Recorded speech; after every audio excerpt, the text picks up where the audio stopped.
Neame Double Stout.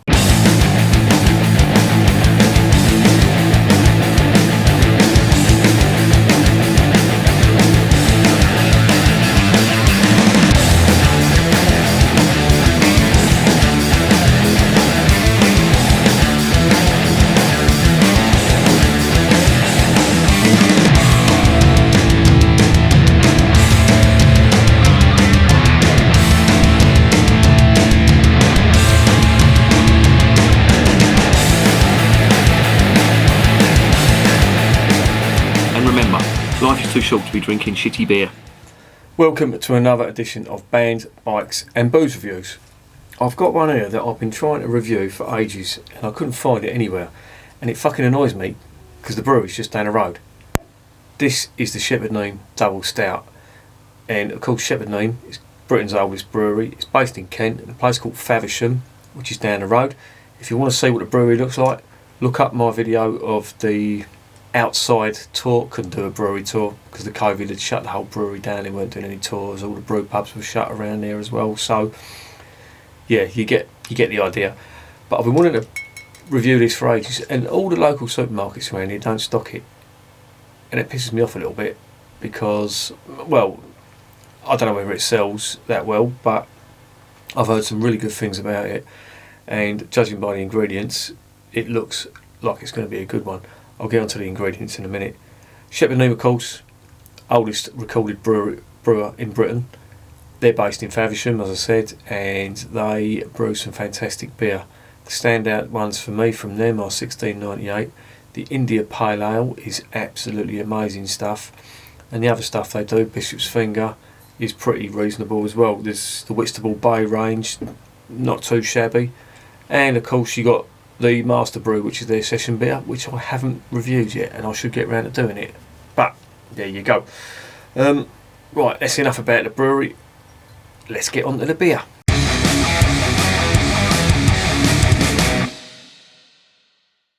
Right, this is a double. They've called it a double stout. By that, I'm assuming they're doing what Guinness did, calling their stout extra stout. It basically differentiates it between a stout and a porter, and it's got, well, as I say, it's 5.2%, so it's got the alcohol there.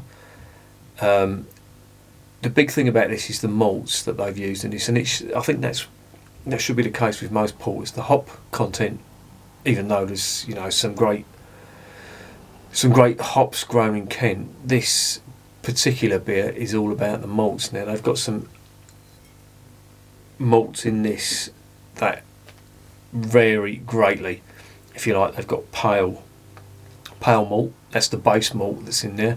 They've got crystal, amber, brown malt, roasted barley and pinhead malt.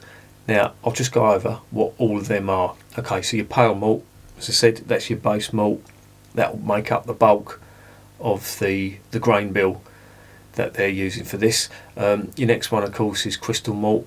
I've explained this in a few videos. I'll just quickly explain it. But what it is, it's where they lay them out on the floor, sprinkle them with water, and when they sprinkle them with water, the buds start to appear. And when the buds start to appear, the malt produces sugar before the buds can germinate and grow. The sugar's produced to feed these buds, but before that happens, they throw them into a kiln, kill these buds, but it leaves the sugar there, gives it a nice sweet flavour, and it's used quite a lot in British ales and bitters and stouts as well. Then you've got your amber malt as well, which is again another traditional British malt, and they use that a lot in porters and stouts and your dark beers. It gives it colour, it also gives it flavour, and it thickens it as well, and it also gives it its brown head. If you look on porters and stouts, it's got like a beigey, anything from beige to sort of medium brown. That's coming from the amber malts, and that's where it gets its character. The brown malt is in here. It gives it a coffee flavour that is unique with porters and stouts. You get that sort of black coffee aroma that's coming from the brown malt that's in there. It also gives it a nice smooth mouthfeel and increases the foam in the beer too, so it gives it like a little bit of depth to it. And lastly, the Pinhead. Now they called it Pinhead Malt, but effectively what they are, Pinhead is oats, but it's oat kernels. So basically what they've done is they've taken, they call them the hulls, it's the shells if you like, they've taken them off, so you're just left with the kernels, and they've thrown that in there, and it gives it its body. You know, when you drink stouts and stuff, it's very full bodied, and you know, you get oatmeal stout. You know, you've seen brewers calling their stouts oatmeal stouts, and they're basically calling it after these Pinhead oat kernels, effectively, that give it a nice sort of body and richness to it. So it promises to be quite good. There is hops in here. They don't list the hops, I don't think. Yeah, they just go to town on all the malts, and I've sort of listed all the malts and what they do, and they're saying, yeah, it gives it a lot of roasted cocoa and coffee notes, black creamy and delicious. It is a Shepherd Neame masterpiece. This actually comes from a 19th century recipe that they discovered in their archives that was written in code, and they decoded it, and this is the result. Now it's been going a while, it's nothing new, this has been going a good while, but it's part of the classic range. You know, if you look at the labels, they're very oldie type labels, and this is the classic range they do. The India Pale Ale is the same as well. So there you go. Let's get it open. I can't remember whether I've just mingled all of that into one, so you're not going to get any beer stats. Your beer stats should be in here. It's 5%, it's a 500ml bottle. There you go.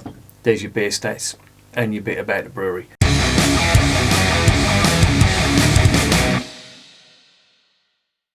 Let's get it open.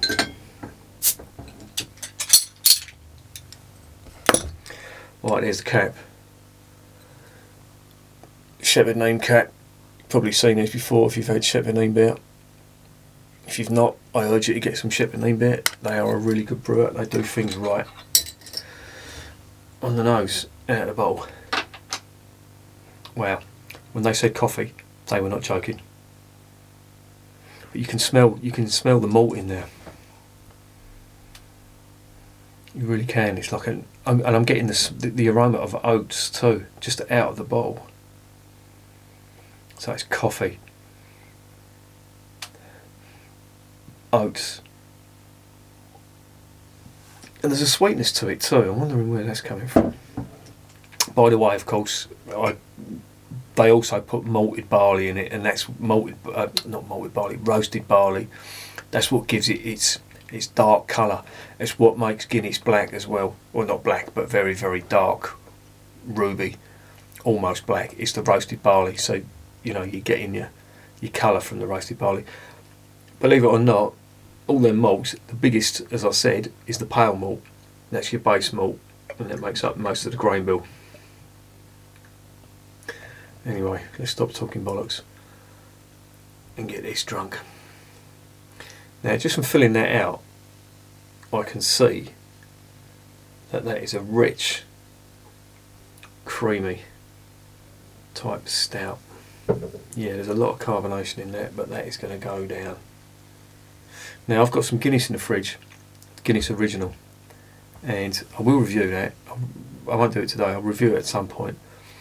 But I've drunk that before. I wouldn't say I was brought up on it, but my old man drank it at home out of the cans, and I always remember it being, the carbonation being horrible. It's so abrasive, and I always thought that was a failing in the original Guinness, out of the bottle and out of the can. This, I don't think, has got that problem at all, even though it looks very lively. And here it is. That is the lot out of the bottle. It looks really good. There's a nice big head on that. Beige. It looks like a fucking Irish cornetto, doesn't it? Yeah, just coffee and cocoa. That's all I'm getting out of this. But saying that, there is a distinct, that I'm getting, oaty, sort of porridgey type smell. You know, if you ever get porridge in a bowl before you put the milk in and just, you know, have a sniff of that, you're getting that sort of grain flavour aroma to it.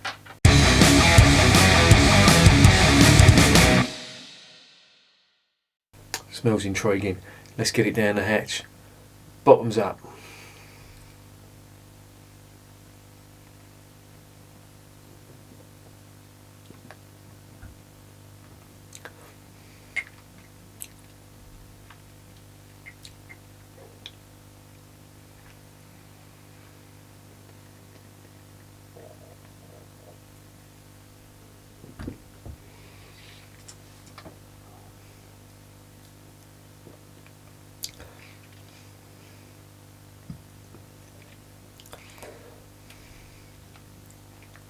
Wow, that is flavour intense.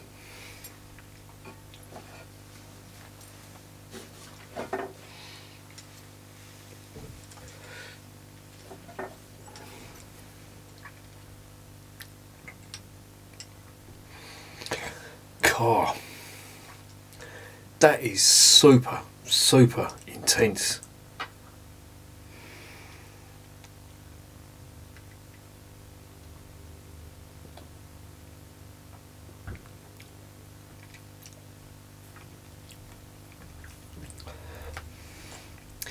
There is big coffee on that. Like coffee and dark chocolate.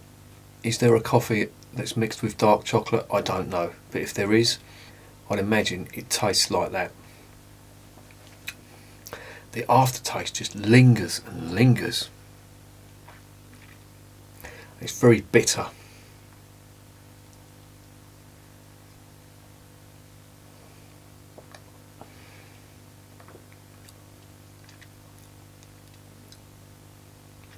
That has just come out of the fridge. And drinking it out of the glass, it feels like it's at room temperature. Now that must be some scientific phenomenon. I'll never know how to say that word. That must be some scientific phenomenon that causes that. I don't know what it is. But when I've had that before, it's usually with beers that have got a huge body on them. And this has. The oats in this really do add flavour and body to this too. I mean, this is, you know, this isn't your Guinness or your Murphy's. This is full on big stout. When they say double stout, yeah, I get what they mean now.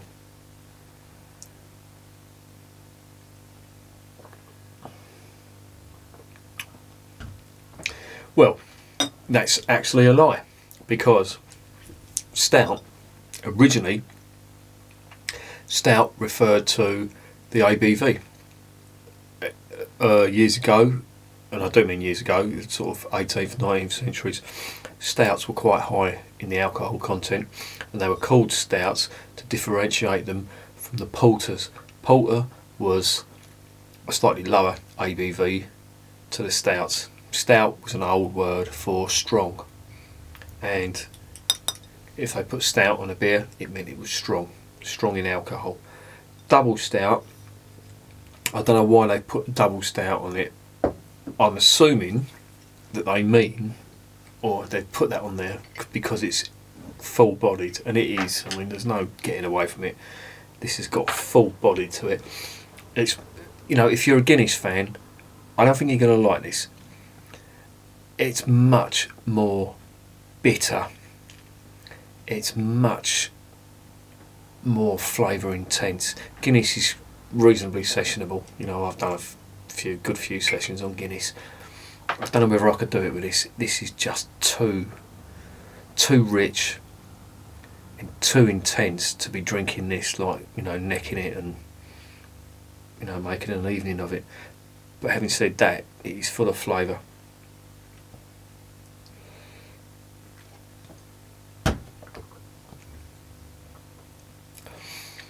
coffee, the dark chocolate, cocoa nibs, that's what you're talking. You know, them bitter, 100% cocoa, dark chocolate. That's what it's like. It's bitter. There is a touch of sweetness on it, but it soon gets drowned out by the intensity of the coffee flavours on this. It's not bad. It's not bad, I will give it that. But I could not drink too much of this. I think 2 pints and that would be my limit. I would just say I don't think I could physically drink 2 pints of that. The bitterness on it would just get me. If you just want one, you know, if you've come in after a hard day's work and you just fancy one beer, I think this will satisfy your needs. It's 5.2%, so the alcohol's, you know, it's okay. But the flavour on this is so intense that it will leave you not wanting another one. In a good way, I think, anyway. That's just my personal taste. But it's a good one. I like it. It's not a bad stout. Lots of flavour, very intense, nice body on it, big coffee and dark chocolate flavours, nice bitterness on it, good head retention. Yeah, everything a good stout should have.